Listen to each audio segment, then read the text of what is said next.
Jumpa lagi di Nonton Film bareng Brun. Apa kabar sahabat semua penonton setia channel ini dimanapun kalian berada? Semoga selalu dalam keadaan sehat dan banyak rezekinya.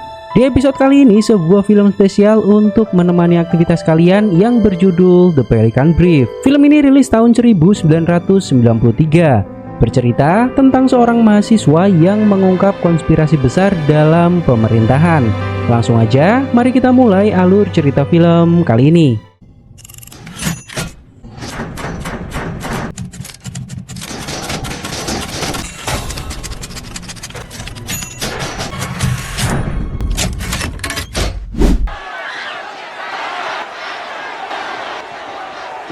Di awal kisah di depan Gedung Putih terjadi aksi unjuk rasa di mana mereka menuntut Hakim Agung Rosenberg diturunkan. Pria ini adalah Hakim Rosenberg dan di belakangnya bernama Gray, seorang jurnalis senior paling terkenal di Amerika. Rosenberg mengatakan bahwa ada bisnis individu dalam pemerintahan ini. Salah seorang pejabat senior Gedung Putih yang seharusnya disalahkan atas masalah yang terjadi saat ini. Mereka semua yang berunjuk rasa di depan Gedung Putih adalah korban adu domba dari para pejabat Gedung Putih yang memiliki tujuan individu dan kelompoknya. Semuanya dilimpahkan ke Hakim Rosenberg saat ini. Di sebuah tempat seorang pria menaiki perahu menuju tepi pantai sebelum matahari terbit. Diketahui bahwa pria ini adalah teroris yang disebut Camel. Didatangkan ke Amerika oleh seseorang yang tidak diketahui untuk sebuah misi gelap. Di sebuah kamar hotel, seorang pria bernama Edwin Sneller sedang menunggu seseorang.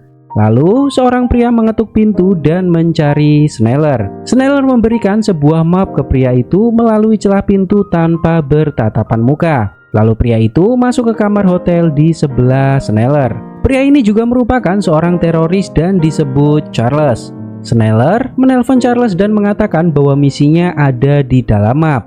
Dan jika pekerjaan selesai, uang akan langsung dikirim ke Charles. Di dalam map terdapat foto di mana dua orang pria sudah ditandai, yaitu Hakim Rosenberg dan asistennya bernama Jensen.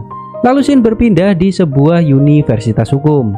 Seorang dosen sekaligus pengacara senior bernama Thomas mengajar kuliah hukum dan membahas beberapa kasus yang pernah terjadi di pemerintahan. Perempuan ini bernama Derby, salah satu mahasiswa hukum yang paling jenius di dalam kelas. Di sebuah tempat, penjaga Hakim Rosenberg melakukan pertukaran shift jaga. Diketahui bahwa Hakim Rosenberg menderita sebuah penyakit dan selalu dijaga oleh perawatnya saat tidur. Seseorang menyusup ke kamar Rosenberg dan menembak Rosenberg beserta perawatnya.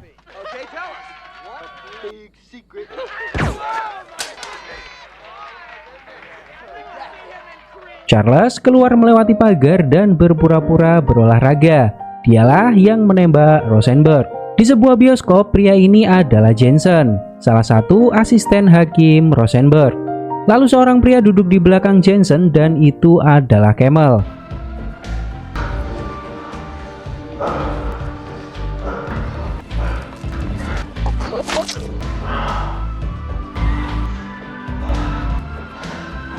Kabar segera sampai ke Gedung Putih. Pria ini adalah presiden. Dan di sampingnya adalah kepala staf presiden yang bernama Fletcher. Fletcher memberitahu presiden di mana Hakim Rosenberg ditemukan tewas jam 1 malam beserta perawatnya. Seseorang menembaknya. Dan 2 jam kemudian Jensen ditemukan tewas di bioskop dengan luka di lehernya. Kepala FBI menghubungi Fletcher dan akan datang ke sini. Fletcher meminta presiden untuk melibatkan CIA dalam hal ini. Fletcher juga memberi kabar bahwa dirinya sudah menyusun nominasi. Restruktur pengadilan akan menjadi warisan presiden sepenuhnya. Pria ini adalah Denton, kepala FBI, dan yang bersamanya bernama Bob. Presiden to the point dan bertanya apakah FBI sudah memiliki tersangka untuk kasus ini. Denton mengatakan bahwa terlalu cepat untuk menjawabnya, karena mereka akan melakukan otopsi dan uji balistik untuk mencari petunjuk. Presiden menyalahkan Denton karena FBI tidak melakukan tugasnya dengan benar. 2 hakim meninggal di hari yang sama dan keduanya berada dalam perlindungan FBI. Presiden menyuruh Bob untuk melibatkan CIA dalam penyelidikan ini. Di sebuah kamar, Derby dan Thomas terbangun mendengar berita pembunuhan ini. Dan ternyata mereka berdua memiliki hubungan khusus antara dosen dan mahasiswa. Terlihat Charles mendatangi bandara dan kemungkinan akan segera pergi dari Amerika. Thomas mengatakan ke Derby bahwa Hakim Rosenberg adalah salah satu hakim terbaik di Amerika. Dan pemikiran Rosenberg mengancam beberapa orang berkepentingan di dalam Gedung Putih. Ini adalah dugaan Thomas kenapa Rosenberg dibunuh. Derby bertanya kenapa Jensen ikut dibunuh. Karena dia satu-satunya hakim yang memiliki pemikiran sama dengan Rosenberg. Beberapa waktu kemudian Presiden bertanya ke Denton siapa yang FBI curigai. Denton mengatakan bahwa kemungkinan ada teroris yang sengaja didatangkan oleh seseorang. Belum selesai berbicara, Fletcher memotong pembicaraan Denton dan menegaskan bahwa faktanya saat ini Denton belum memiliki tersangka. Pria ini adalah Russ, seorang petugas kebersihan di Gedung Putih. Gray diwawancarai di sebuah acara televisi di mana sebelum meninggalnya Rosenberg, Gray sempat berbicara dengannya. Gray mengatakan bahwa Rosenberg membahas beberapa hal tentang pejabat peradilan dan kampanye yang dilancarkan Presiden sangat kejam dalam memanipulasi kekhawatiran minoritas kelas menengah, bersifat eksploitatif dan memecah belah. Thomas melihat acara ini dan sependapat dengan Gray. Thomas mengatakan ke Derby bahwa Gray adalah jurnalis favoritnya, cerdas dan sangat berani. Derby memberitahu bahwa dirinya mempelajari printout dari map Mahkamah Agung. Derby juga membuat teori daftar kemungkinan tersangka pembunuhan Rosenberg, namun belum menemukan titik temu. Derby menduga motif pembunuhan ini melibatkan kasus klasik yang melibatkan banyak uang dan materi. Lalu Derby mendatangi sebuah tempat di mana Derby ingin melihat file peradilan yang sudah menjadi catatan publik. Selama seminggu penuh Derby mengumpulkan banyak data dan menelusuri berkas-berkas kasus yang kemungkinan menjadi motif pembunuhan Hakim Rosenberg dan Jensen. Derby menyusun semua data ini dalam sebuah map. Thomas bertanya ke Derby apakah Derby sudah selesai dengan penelitiannya. Derby menunjukkan hasil penelitiannya.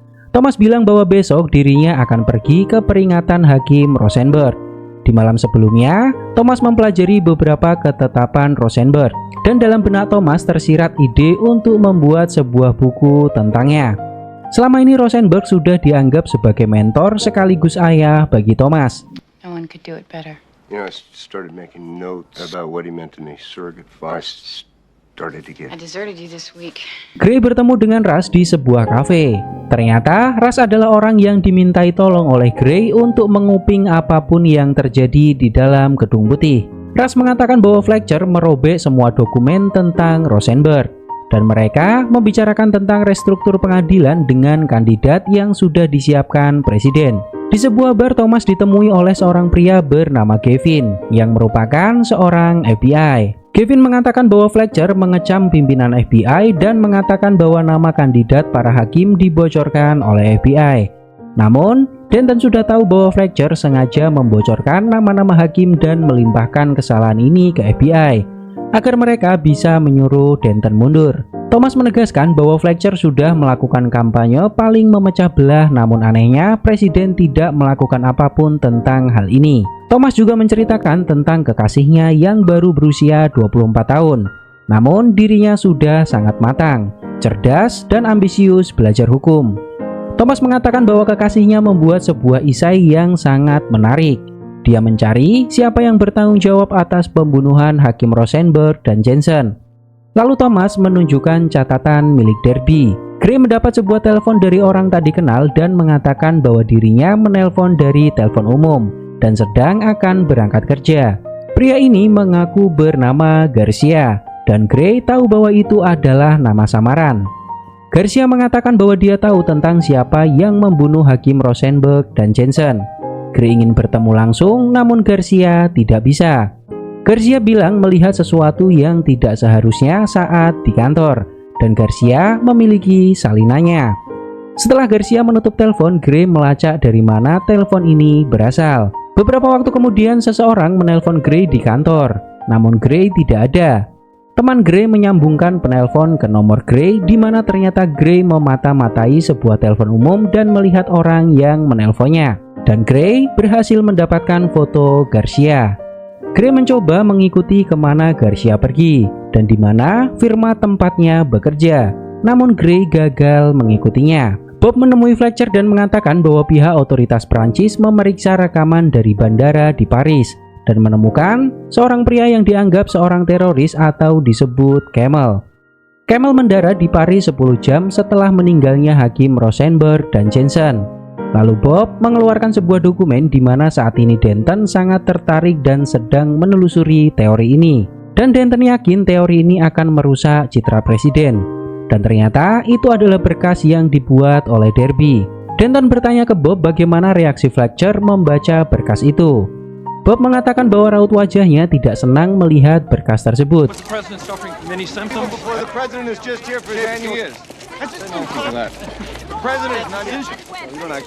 Fletcher menemui presiden dan memberikan Pelican Brief, sebuah teori tentang siapa yang bertanggung jawab atas kematian Rosenberg dan Jensen, dan hal ini melibatkan Gedung Putih. Dan saat ini Denton sedang menyelidiki teori ini untuk memburu dalang di balik pembunuhan Rosenberg. Fletcher menyarankan presiden untuk meminta CIA mengambil alih penyelidikan ini. Jika FBI yang melakukan, akan sangat merepotkan bagi kita. Di dalam berkas ini ada satu nama yang akan melibatkan presiden. Di sebuah restoran, Thomas dan Derby sedang berkencan. Karena mabuk, Derby akan membawa Thomas pulang dan Derby yang akan menyetir mobil. Namun Thomas tidak mau. Derby mengatakan jika Thomas tidak memberikan kuncinya, maka Derby akan berjalan kaki. Thomas mengatakan selamat berjalan-jalan. Saat Thomas menstarter mobilnya, suara mobilnya aneh dan tiba-tiba mobil Thomas meledak.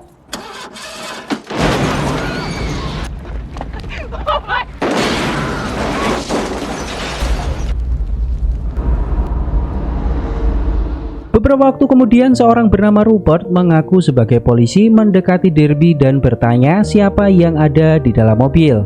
Derby menjawab Thomas. Dan kebetulan polisi sampai ke lokasi kejadian. Rupert dan temannya segera pergi. Polisi membawa Derby ke rumah sakit. Derby memberitahu polisi bahwa tadi ada polisi yang mencurigakan bernama Rupert mendekati Derby. Setelah diselidiki tidak ada polisi yang bernama Rupert. Hal ini membuat Derby sangat takut. Lalu siapa laki-laki yang tadi menghampirinya? Derby melarikan diri dari rumah sakit dan menginap di sebuah penginapan karena merasa ada yang tidak beres. Beberapa waktu kemudian, Derby menelpon Gavin. Derby tahu bahwa sebelumnya Thomas menemui Gavin memberikan berkas Pelican Brief. Derby bertanya siapa saja yang sudah diberitahu tentang Pelican Brief oleh Gavin. Gavin memberitahu bahwa Gavin menunjukkan ke orang di biro dan mengirimnya ke pimpinan FBI yaitu Denton. Derby bertanya apakah berkas itu sudah diperlihatkan kepada orang di luar FBI. Gavin menegaskan bahwa berkas itu sudah diperlihatkan keluar FBI. Namun Gavin tidak tahu siapa yang menunjukkannya. Derby mengatakan Thomas sudah meninggal dunia dibunuh. Seseorang memasang sebuah bom di mobil dan berniat membunuh Thomas dan Derby. Dan sekarang mereka sedang memburu Derby. Derby harus tahu siapa orang yang terganggu dengan berkas Pelican Brief. Thomas meninggal karena dia berbicara dengan Gavin tentang Pelican Brief. Denton bertemu presiden di mana presiden berterus terang menyuruh Denton mundur dari kasus ini. Presiden akan menugaskan CIA untuk mengambil alih tugas ini. Di sisi lain, Fletcher melihat hal ini dari sebuah ruangan mengawasi CCTV. Derby menggunakan wig untuk menyamar. Saat dirinya menaiki lift, seorang pria bernama Stam selalu menatap Derby dan hal ini membuatnya sangat takut. Dan ternyata apa yang ditakutkan Derby benar terjadi. Stam adalah seseorang yang ditugaskan mengawasi Derby. Kemanapun Derby pergi tidak merasa aman karena selalu diawasi oleh orang-orang yang tidak dikenal. Derby menelpon Gavin lagi dan bertanya apa pendapat Denton tentang hal ini. Gavin mengatakan bahwa besok akan ada upacara pemakaman Thomas. Dan Derby bisa bertemu dengan Gavin di sana. Dari seberang hotel yang Derby tempati, sekelompok orang sudah mengintainya. Dan ternyata yang menyuruh orang untuk membunuh Derby adalah Sneller. Sneller meminta anak buahnya untuk membunuh Derby dalam 48 jam. Derby harus dibunuh karena berkas Pelican Brief yang dibuatnya tepat sasaran. Sneller tidak akan memberitahu presiden tentang hal ini. Derby melihat berita di mana Gray menulis artikel bersumber dari orang Gedung Putih tanpa nama, di mana terindikasi seorang teroris dari Timur Tengah yang disebut Camel terlibat dalam pembunuhan Rosenberg dan Jensen. Gray mendapat telepon dari Garcia di mana mereka akan bertemu di sebuah tempat. Namun, setelah bersiap, Garcia menelpon lagi dan membatalkan pertemuan ini karena sebuah alasan. Gray merasa telah terjadi sesuatu kepada Garcia. Lalu, seorang perempuan menelpon Gray dan itu adalah Derby. Mereka belum kenal satu sama lain sebelumnya. Derby bertanya apakah Gray tahu tentang Pelican Brief. Gray tidak mengetahuinya. Derby mengatakan bahwa itu adalah teori sederhana tentang siapa pembunuh Rosenberg dan Jensen. Seseorang membawanya ke Washington dan saat ini Derby diburu oleh orang-orang yang merasa terancam oleh teorinya. Gray belum bisa menangkap apa arti informasi ini. Gray meminta bertemu dengan Derby agar Gray tidak salah paham menangkap informasi ini. Well, how is it that you know all of this? I wrote the brief. Are you a lawyer? Where are you calling from? I'd rather you not ask me. You called me, You get a list of all the major contributors. Derby menemui temannya bernama Alice di sebuah bar. Derby meminta Alice untuk menyebarkan berita bahwa Derby ada di rumah ibunya sampai musim depan saat di upacara pemakaman Thomas. Seorang pria bernama Eric mencoba mendekati Derby dan Eric terus-terusan mendekatinya. Derby mengatakan bahwa dia tidak punya waktu bersama laki-laki. Dan ternyata Eric adalah salah satu dari orang yang mencoba mengejar Derby.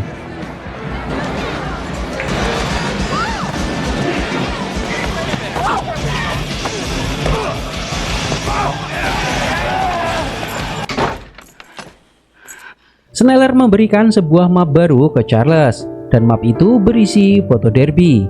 Kevin mendatangi acara pemakaman Thomas dan mendengar Alice berbicara ke temannya bahwa Derby ada di rumah ibunya sampai musim depan.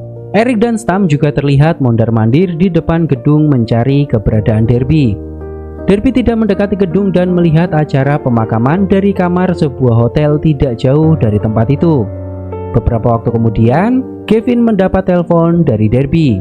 Kevin mengatakan bahwa FBI tidak terlibat dalam hal ini. Lalu Derby meminta Kevin menemuinya di sebuah tempat menggunakan kemeja putih dan topi baseball berwarna merah.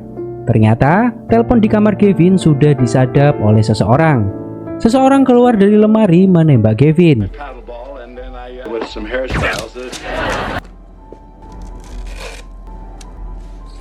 Dan itu adalah Charles. Charles mendengarkan rekaman percakapan Kevin dan Derby. Charles berencana menyamar menjadi Kevin dan akan membunuh Derby saat bertemu dengan Derby, karena Derby juga belum pernah bertemu dengan Kevin. Di sebuah tempat hiburan, Derby sudah menunggu Kevin. Dia melihat seorang pria menggunakan topi baseball merah dan menduga itu adalah Kevin. Derby mendekatinya dan menggandeng tangannya, lalu mengajak Kevin naik sebuah perahu.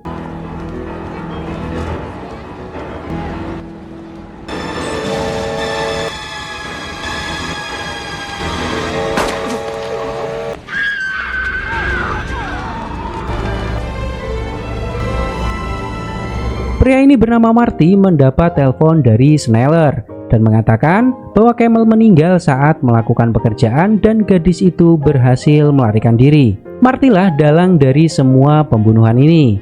Derby menelpon Gray dan mengatakan bahwa teman Thomas yang bernama Kevin meninggal siang ini di tempat ramai saat bertemu dengan Derby. Gray tidak langsung percaya dengan Derby. Derby harus mengkonfirmasi ucapannya agar Gray percaya. Derby mengatakan bahwa Thomas adalah kekasihnya. Derby membuat sebuah teori bernama Pelican Brief yang berhubungan tentang kematian Rosenberg dan Jensen. Lalu Thomas membawanya dan menunjukkannya ke Kevin. Derby tidak tahu Kevin sudah menunjukkan berkas itu ke siapa saja. Dan dari kejadian itu Thomas dibunuh. Kevin juga dibunuh. Mereka mengejar Derby hingga saat ini. Karena semua yang dikatakan Derby benar, Gray memutuskan untuk menemui Derby. Beberapa waktu kemudian, Gray mendatangi hotel tempat Derby. Gray mengatakan bahwa kematian Thomas sama persis dengan apa yang Derby ucapkan. Namun, saat Gray mencari informasi tentang Kevin, FBI mengatakan bahwa Kevin meninggal di kamar hotelnya. Orang yang ditembak saat bersama Derby bukanlah Kevin. Hal ini membuat Derby bingung. Lalu siapa orang yang menemuinya waktu itu? Gray meminta Derby menceritakan isi Pelican Brief. Derby menegaskan jika Gray mengetahui hal ini, kemungkinan Gray juga akan menjadi incaran orang-orang yang mengejar Derby. Gray mengatakan bahwa dirinya siap mengambil resiko. Derby memberi persyaratan ke Gray agar Gray tidak mempublikasikan berita sebelum Derby pergi dari negara ini. Lalu Gray merekam semua pernyataan Derby. Fletcher menunjukkan berkas Pelican Brief ke anak buahnya, di mana berkas ini akan menjatuhkan presiden secara tidak langsung karena presiden melakukan penyalahgunaan jabatan. Fletcher bertanya apa yang sedang dilakukan Gray saat ini. Orang itu juga akan berbahaya jika sampai tahu tentang berkas ini. Saat Gray akan pulang, Derby meminta Gray untuk bermalam di sini. Gray tidak tidur dan memutar ulang rekaman pernyataan Derby, di mana Derby menyebutkan satu nama, yaitu Marty. Marty melakukan dan kehilangan beberapa kekayaan saat mengebor minyak di Louisiana. Pada tahun 1979, perusahaan minyaknya membuat beberapa lubang di Terrebonne dan mendapatkan minyak dalam jumlah yang sangat besar. Marty membutuhkan izin dari pemerintah untuk mengeruk kanal meskipun itu tanah rawa yang dilindungi. Dan masuknya Marty menjadi penyumbang terbesar kampanye presiden. Dan malam berikutnya pemerintah memberi izin untuk mengeksploitasi rawa yang terancam punah. Marty mendapat keuntungan lebih dari 1 miliar dolar. Beberapa lembaga kemasyarakatan mengambil langkah maju ke pengadilan US dan mengajukan gugatan untuk perusahaan Marty agar menghentikan seluruh operasionalnya. Dan pada saat yang sama beberapa pengacara bekerja sama membuat benteng pertahanan Marty tidak tertembus. Marty tetap melanjutkan pusat cadangan minyak dekat cagar alam untuk unggas air. Dari semua unggas yang ada, Pelican menjadi pahlawan. Setelah 30 tahun terkontaminasi, Pelican coklat Louisiana masih bertahan dan hidup dalam ambang kepunahan. Dan sejak saat itu beberapa peneliti bersatu untuk menggugat kembali perusahaan Marty. 3 juri persidangan kurang peduli dengan Pelican dibandingkan pekerjaan. Putusan juri memenangkan Marty. Namun hakim tetap pada pendiriannya, yaitu menolak pengeboran karena penggugat membuktikan dampak berbahaya yang diakibatkan oleh perusahaan Marty. Lalu kasus ini naik banding ke Mahkamah Agung dan akan dipersidangkan lagi 5 tahun ke depan. Rosenberg sebagai hakim agung sudah sakit saat itu. Dan saat pemilihan presiden, orang yang didanai oleh Marty menang. Presiden yang baru akan berada di Gedung Putih dan bisa memilih pengganti hakim agung jika Rosenberg meninggal. Karena Rosenberg adalah salah satu hakim yang mendukung pihak penggugat. Dan Jensen juga merupakan hakim yang memiliki pandangan sama dengan Rosenberg. Menurut Derby, jika Derby jadi Marty, Marty tidak akan keberatan membunuh beberapa orang hakim yang kemungkinan akan menghalangi jalannya. Karena Marty bisa menyuruh presiden mencari pengganti hakim yang tidak akan mempersulitnya. Gray menyadari bahwa Garcia adalah salah satu pengacara yang bekerja untuk perusahaan Marty, karena dia tahu beberapa berkas penting tentang kasus ini. Keesokan paginya, Gray bertanya ke Derby, firma apa saja yang bekerja untuk perusahaan Marty. Derby hanya tahu 2 firma, yaitu White dan Blazevic. Gray menjelaskan bahwa beberapa waktu lalu dia menerima telepon dari orang tak dikenal yang mengaku seorang pengacara bernama Garcia dan mengatakan dirinya tahu siapa dalang pembunuhan Rosenberg. Setelah itu, Gray memata-matainya dan berhasil mendapatkan fotonya. Gray akan mencari tahu orang itu karena kemungkinan dia memiliki bukti penguat untuk teori Pelican Brief. Jika teori Derby benar, maka presiden akan kehilangan kesempatan untuk dipilih lagi dalam pemilu. Namun, orang-orang di sekitarnya pasti tidak akan membiarkan hal itu terjadi. Gray sudah menghubungi sumbernya di Gedung Putih. Mereka mengatakan bahwa Pelican Brief tidak ada di sana. Kemungkinan sudah dimusnahkan. Dan saat ini Derby satu-satunya saksi yang tahu adanya Pelican Brief. Jika Derby menghilang, Gray tidak akan punya kesempatan untuk membuktikan kebenaran tentang Pelican Brief. The picture was taken unbeknownst to you. In it, the president and Matisse sipping on some bourbon. The caption said, "And generous contributor." And it ever reaches the light of day. Is that what Callahan would want? Gray menemui Rush di sebuah tempat di mana Rush mengatakan bahwa Fletcher sedang bersih-bersih di Gedung Putih. Rush juga dirumahkan selama 90 hari, entah apa alasannya. Saat di rumah, Derby menghubungi Gray dan mengatakan bahwa Derby sedang dalam perjalanan udara ke sebuah tempat. Gray menemui atasannya yang bernama Smith. Gray akan dikirim untuk meliput calon-calon hakim baru yang diusulkan presiden. Namun Gray tidak mau. Gray tidak akan melepaskan kasus ini begitu saja. Gray menceritakan semuanya ke Smith tentang apa yang ada di dalam pikirannya. Namun Smith tidak mau mendengarnya. Karena tidak ada titik terang dengan semua yang Gray ucapkan. Smith meminta Gray untuk pergi ke kabin milik Gray di hutan untuk menenangkan diri. Buktikan jika cerita ini layak untuk dipublikasikan. Setelah itu baru Gray bisa menemui Smith lagi. Beberapa waktu kemudian Gray menyendiri di kabin dalam hutan untuk menenangkan diri. Lalu Gray mendengar suara dari luar kabin. Would anyone commit suicide in such a night? Frontline explorer. Who's out there? It's Darby! Derby sengaja menelpon Gray beberapa waktu lalu dan mengatakan dirinya pergi karena Derby yakin rumah Gray sudah disadap. Dan Derby tahu Gray ada di sini dari staf kantor Gray bekerja. Fletcher memberitahu presiden tentang Pelican Brief, dan saat ini mereka yakin bahwa Gray sedang mengerjakan berita ini. Presiden mengatakan bahwa Marty akan menuntut mereka jika menerbitkan berita tentang Pelican Brief. Fletcher menegaskan Marty tidak akan bisa menuntut jika berita yang disampaikan benar. Dan ternyata presiden tidak tahu menahu tentang kebenaran Pelican Brief. Fletcher menduga bahwa Gray akan menulis berita seperti ini. Seorang pria memberi presiden jutaan dolar untuk memenangkan kampanye dan meminta presiden membunuh 2 hakim yang menghalangi jalannya. Lalu presiden bisa memilih hakim yang mendukung proyek minyak, dan dengan hal ini minyak bisa dipanen. Karena presiden sudah meminta FBI mundur, FBI bisa menuntut presiden atas penyalahgunaan wewenang. Hal ini benar-benar membuat presiden terkejut dan ketakutan.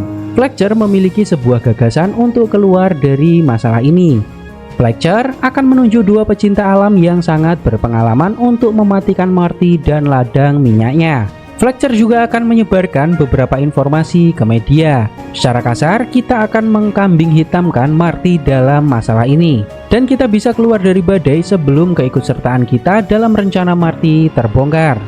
Gray menemui Smythe dan mengatakan bahwa saat ini Gray sedang mencari keberadaan Garcia dan siapa dia sebenarnya. Gray memberitahu lokasi Gray menginap. Saat Gray datang ke kamar hotel, seseorang menyusup ke kamar Gray. Lalu Gray buru-buru pergi dari hotel. Terlihat Eric mengikuti Gray.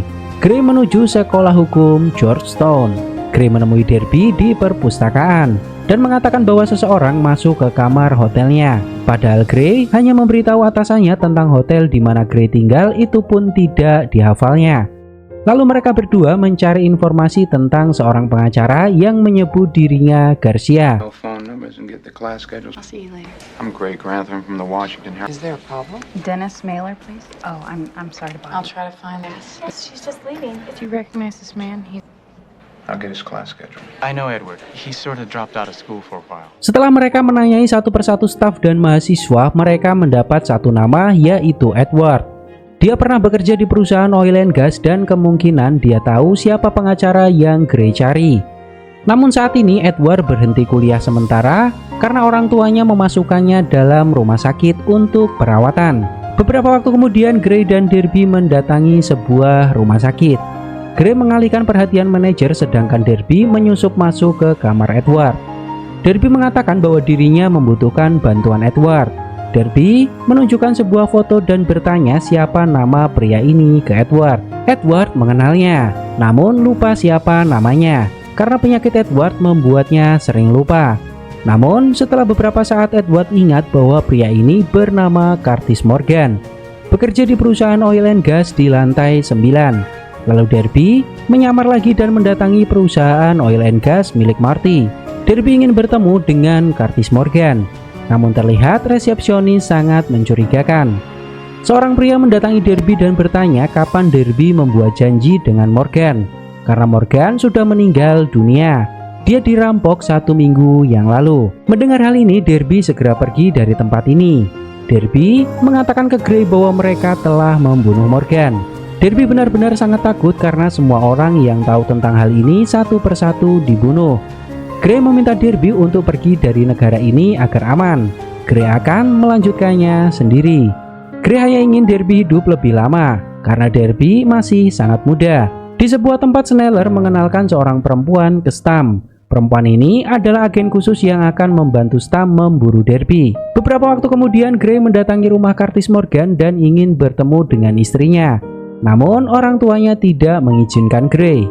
Gray meninggalkan nomor telepon jika mereka berubah pikiran. Terlihat Stam dan Sneller membuntuti mereka berdua kemanapun mereka pergi. Malam harinya, Gray mendapat telepon dari istri Curtis Morgan. Dia bersedia berbicara dengan Gray. Gray mengatakan ke perempuan ini bahwa Morgan menelponnya sebelum dia meninggal dan mengatakan bahwa Morgan memiliki bukti dan tahu siapa pembunuh Hakim Rosenberg. Gray bertanya apakah Morgan menyimpan sesuatu yang mencurigakan sebelum dia meninggal. Istrinya hanya menemukan sebuah kunci brankas sebuah bank yang baru saja disewa oleh Morgan. Namun mereka belum pernah menyimpan apapun di dalam kotak itu. Istri Morgan meminta Gray untuk melihat apa sebenarnya isi kotak yang Morgan sewa. Apa yang mereka bicarakan didengar oleh Stam. Dia sudah menyadap rumah Curtis Morgan. Beberapa waktu kemudian Gray dan Derby datang ke sebuah bank. Derby menyamar sebagai istri Morgan. Stam pergi ke tempat parkir mencari mobil Gray. Sedangkan Eric dan seorang perempuan masuk ke bank mengawasi Derby. Stam memasang sebuah bom ke mobil Gray. Derby diberitahu semua kode sandi dan informasi tentang istri Morgan dan berhasil menipu Taylor. Derby menemukan sebuah kaset rekaman dan sebuah map berisi arsip. Derby membawanya dan segera pergi dari bank. Derby membuka arsip itu berisi pernyataan tertulis Morgan yang bekerja di sebuah firma dan dipekerjakan oleh perusahaan oil and gas selama 5 tahun. Saat Morgan menangani kasus Louisiana, kliennya adalah Marty. Hal ini membuktikan bahwa teori Pelican Brief yang Derby buat benar. Di dalam catatan Morgan juga mengatakan bahwa dirinya menemukan memo yang seharusnya tidak dia lihat. Saat Gray menyalakan mobil, mobilnya mogok. Dan suara ini mengingatkan Derby akan suara mobil Thomas. No, stop. Greg, get out of the car. Get out of the car.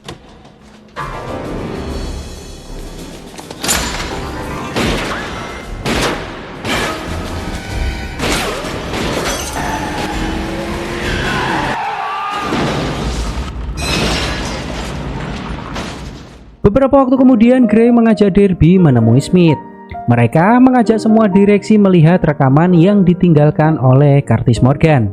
Di dalam rekaman itu Morgan menyampaikan pesan untuk istrinya, di mana Morgan melihat sebuah memo yang seharusnya tidak Morgan lihat. Memo tersebut berasal dari Marty, seorang klien senior. Memo tersebut berisi rencana penggeseran kursi Rosenberg dan Jensen, dan Pelican harus tiba di sini dalam 4 tahun ke depan. Beberapa waktu setelahnya Morgan mendapat kabar Hakim Rosenberg dan Jensen tewas, dan Morgan sangat yakin bahwa ini adalah perbuatan Marty dan rekan-rekannya. Tidak ada klien yang mendapat keuntungan lebih besar dari Marty setelah kematian Rosenberg dan Jensen. Morgan juga menyampaikan ke istrinya jika istrinya melihat rekaman ini, maka kemungkinan besar Morgan sudah meninggal dan gagal menyampaikan kebenaran ke publik. Morgan meninggalkan sebuah kunci ke istrinya dan berharap seseorang menemukan rekaman ini dan dokumen salinan yang ditinggalkan Morgan. Setelah itu, Gray memiliki sebuah rencana. Gray menelpon Marty dan mengatakan bahwa Gray sedang mengerjakan sebuah berita tentang seseorang yang terlibat dalam kematian Rosenberg dan Jensen. Gray juga memberitahu bahwa Gray memiliki salinan bukti yang menguatkan teori Pelican Brief, sebuah memo yang ditulis Marty untuk melenyapkan Rosenberg dan Jensen. Gray juga menelpon Fletcher dan memberitahu bahwa Gray sedang menulis sebuah berita besar tentang keterlibatan pembunuhan Rosenberg. Gray mengatakan bahwa Marty memberikan sumbangan terbesar ke kampanye presiden. Gray juga tahu bahwa Gedung Putih berupaya menghalangi FBI melakukan investigasi, dan itu akan menjadi topik hangat untuk dibicarakan. Fletcher menegaskan bahwa Gedung Putih membantah keterlibatannya langsung atau tidak langsung terhadap kasus ini, dan informasi yang Gray dapatkan adalah informasi yang tidak valid. Namun Gray sudah menutup teleponnya. Lalu Gray menelpon Denton. Gray mengatakan bahwa dirinya menulis berita tentang konspirasi yang terjadi di Gedung Putih atas pembunuhan Hakim Rosenberg dan Jensen, dan dalang dari pembunuhan itu adalah Marty beserta pengacaranya. Gray percaya bahwa FBI tahu tentang Marty, namun tidak melakukan penyelidikan karena desakan dari Gedung Putih. Beberapa waktu kemudian, Denton mendatangi kantor Gray dan bertemu Smith. Fletcher mendatangi ruangan dan memutar CCTV beberapa waktu sebelumnya, di mana Fletcher mengatakan ke presiden bahwa mereka akan terseret dalam kasus pembunuhan Rosenberg dan Jensen. Hal ini membuat presiden tidak bisa berkata-kata. Derby dan Gray bertemu dengan Denton. Denton mengatakan bahwa mereka mendapat berkas Pelican Brief 2 minggu yang lalu dan diajukan ke Gedung Putih di hari yang sama. Berkas itu tidak dianggap prioritas tinggi dalam penyelidikan sampai Gavin terbunuh. Gray bertanya apakah Gedung Putih menghalangi Denton melakukan penyelidikan tentang Marty. Denton mengatakan bahwa presiden menyuruh FBI mundur dari kasus ini dan meminta Denton mengabaikan Marty sebagai tersangka. Denton memiliki rekaman untuk bukti bahwa FBI tidak menyelidiki Marty karena perintah presiden. Akan Denton gunakan jika perlu di persidangan. Derby juga bertanya ke Denton siapa yang membunuh Kevin dan menyamar menjadi Kevin saat bertemu dengan Derby. Pria yang menyamar sebagai Kevin disebut Camel, seorang teroris yang disewa secara independen oleh CIA. Dan yang membunuh Camel adalah orang dari FBI utusan Denton untuk melindungi Derby. Dan menurut Denton, pelikan brief yang dibuat Derby membuat beberapa orang takut. Mereka disewa untuk menyelesaikan masalah ini. Denton menawarkan bantuan untuk perlindungan ke Derby. Derby meminta Denton menyiapkan pesawat pribadi dan seorang pilot. Tidak boleh ada orang lain di dalam pesawat, hanya Derby, Gray, dan pilot tersebut. Dan tujuan Derby pergi hanya akan Derby berikan ke pilot. Surat kabar akan diterbitkan saat Derby sudah keluar dari negara ini. Beberapa waktu kemudian Denton mengabulkan permintaan Derby. Gray mengantar Derby pergi ke luar negara ke suatu tempat.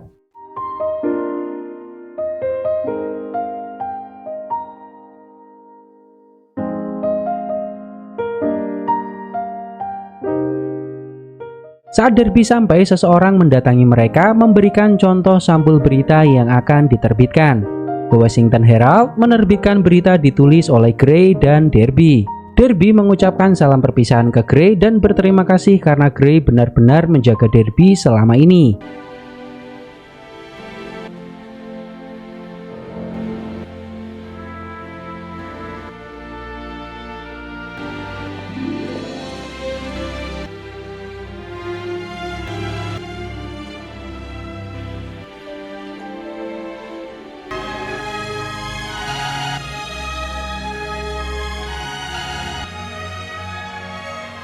Di akhir cerita, Gray menjadi bintang tamu dalam sebuah acara televisi. Gray adalah orang yang membongkar plot konspirasi di dalam Gedung Putih, dalang di balik pembunuhan Hakim Rosenberg dan Jensen, di mana salah satu orang terkaya yaitu Marty didakwa bersama dengan 4 ajudan dan pengacaranya. Fletcher sebagai kepala staf presiden juga sudah mengundurkan diri, dan masyarakat mendapat indikasi kuat bahwa presiden tidak akan menjabat lagi. Masyarakat tahu bahwa pelikan brief ditulis oleh seorang mahasiswa hukum bernama Derby. Pria itu bertanya di mana Derby saat ini. Gray hanya tersenyum dan tidak mengatakan di mana Derby berada saat ini. Namun senyuman Gray mengatakan bahwa Gray tahu di mana Derby berada. Di sisi lain, di sebuah tempat yang tidak diketahui, Derby melihat acara ini dan tersenyum. Gimana menurut pendapat kalian tentang film ini? Silahkan tulis di kolom komentar.